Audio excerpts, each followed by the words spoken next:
প্রত্যেকটা আত্মা আল্লাহর কাছে সংরক্ষিত থাকে। প্রতিটা রুহু, প্রতিটা মানুষ মালাকুল মউতকে দেখতে পায়। আপনিও দেখবেন, আমিও দেখব।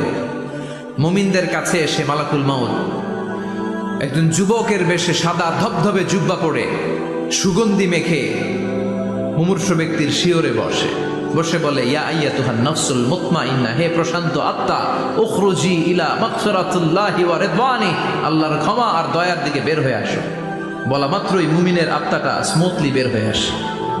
কাফান মিন আকফানিল জান্নাহ, হানুত মিন হানুতিল জান্নাহ, জান্নাত থেকে আনা সুগন্ধি কাফনের মধ্যে পেঁচিয়ে তিনি রূহটাকে নিয়ে ইল্লিনে চলে যায়। সরাসরি দেখে মালাকুল মউতকে।